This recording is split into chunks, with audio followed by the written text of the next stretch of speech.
వీక్షకులందరికీ నమస్కారం. అక్టోబర్ నెల 10వ తారీఖు లగాయతు ఫిబ్రవరి 4వ తారీఖు వరకు దాదాపుగా 117 రోజుల పాటు వృషభ రాశిలో సంచారం చేస్తూ ఉన్నటువంటి గురువు వక్రగతిని పొందబోతూ ఉన్నారు. ఈ గురుడు వక్రగతిని పొందుతున్నారు, ఏదో జరిగిపోతుంది. ఈ గురుడు వక్రగతిలో ఉన్నప్పుడు విపరీతమైనటువంటి ఫలితాలు వస్తాయి అని కొంతమంది కొంత దుష్ప్రచారాన్ని చేస్తున్నారు. ఇక్కడ ఒక విషయాన్ని గుర్తుపెట్టుకోవాలి. శనేశ్వరుడికి వక్రం కలిగింది. దాదాపుగా చాలా రోజులు, ఆయన కూడా 100 రోజుల పైనే వక్రగతిలో ఉన్నారు. నవంబర్ 15వ తారీఖుతోటి ఆ శనేశ్వరుడి యొక్క వక్రగతి పూర్తయిపోతుంది.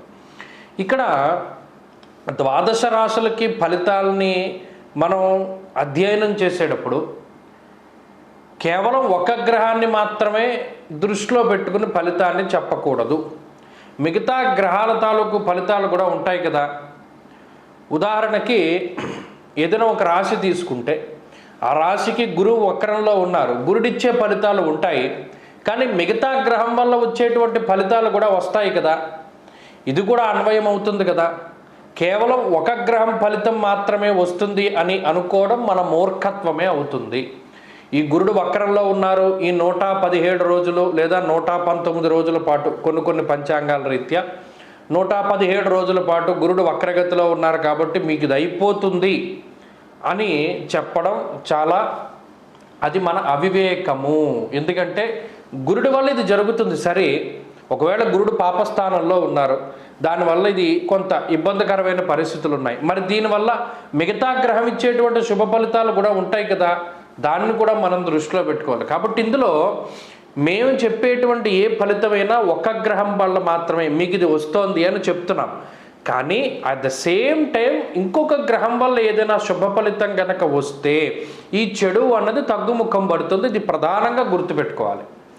కాబట్టి ఈ గురువు యొక్క ఈ 117 రోజుల వక్రగతిని దృష్టిలో పెట్టుకుని ఏ రాసులకి ఏ ఫలితాన్ని గురుడు కలగజేస్తున్నారు అనేటువంటి విషయాన్ని దృష్టిలో పెట్టుకోవాలి. ఎందుకంటే ఆల్మోస్ట్ రాశి సంచారం పూర్తయిపోతూ ఉన్నటువంటి టైంలో ఉన్న గురుడు 40 డిగ్రీలు 43 డిగ్రీలు వరకు వెనక్కి వచ్చేస్తున్నారు. మరలా తర్వాత మే 15వ తారీఖున మారతారు గురుడు వృషభం నుండి మిథున రాశిలోకి. కాబట్టి ఈ రోజులు 117 రోజులు అటు మేషం నుండి మీనం వరకు ఏ రాశికి ఏ ఫలితాన్ని ఇస్తున్నారు గురుడు అనేటువంటి విషయాన్ని గనక పరిశీలన చేస్తే కన్యారాశి వారికి ఈ గురుని యొక్క వక్రగతి కొంత ఇబ్బంది పెడుతుంది. ఎందుకంటే యోగించేటువంటి స్థానాల్లో గ్రహాలు వక్రించి ఉన్నప్పుడు, ముఖ్యంగా విషయం గుర్తుపెట్టుకోవాలి, షష్ఠ స్థానమందు శని వక్రి, షష్ఠ స్థానంలో శని యోగకారకుడు కన్యారాశి వారికి, కానీ వక్రగతిలో ఉన్నారు. సప్తమంలో రాహు వక్రి. ఇప్పుడు భాగ్యంలో అంటే నవమంలో గురుడు విశేష యోగదాయకుడు, ఆయన వక్రం. ఈ 3 గ్రహాల వక్రగతి కూడా కన్యారాశి వారిని కొంత తిరోగమనంలో ప్రయాణం చేయడానికి అవకాశాన్ని కల్పిస్తుంది. చాలా జాగ్రత్తగా ముందుకు వెళ్ళవలసినటువంటి కాలము. ఇప్పటి వరకు ఎవరైతే మీకు చాలా సాన్నిహిత్యంగా ఉన్నారో వారి నుండే కొంత మీకు వెన్నుపోటు, వారు మీకు వెన్నుపోటు పొడుస్తూ ఉండడం, మీకు వ్యతిరేకంగా మాట్లాడుతూ ఉండడం, అబ్బా ఇంతకాలం నేను పాలు పోసి పామును పెంచాను రా అని మీరు బాధపడవలసి రావడం. అలాగే చోరాగ్నిరూప భీతిశ్చ, ప్రభుత్వం వల్ల కానీ పై అధికారుల వల్ల కానీ ప్రభుత్వాధికారుల వల్ల కానీ ఇబ్బంది, పదవిలో ఉండేటువంటి కన్యారాశి వారికి ఇబ్బంది, అలాగే కుటుంబ విషయాల్లోనూ లేదా ఆర్థిక సంబంధమైన విషయాల్లోనూ మోసపోతూ ఉండడం, ఇవన్నీ కూడా కొంత ఇబ్బంది కలిగించేటువంటి విషయాలు. కాబట్టి ఈ గురుడి యొక్క మార్పు ఈ వక్రగతి జరిగేటువంటి 117 రోజుల పాటు కూడా కన్యారాశి వారు చాలా అప్రమత్తతతో ఉండాలి. ఎటువంటి ఉద్యోగ మార్పు కూడా చేయకూడదు. చేసేటువంటి పరిస్థితుల్లో ఉంటే 1-2 సార్లు ఆలోచన చేయాలి.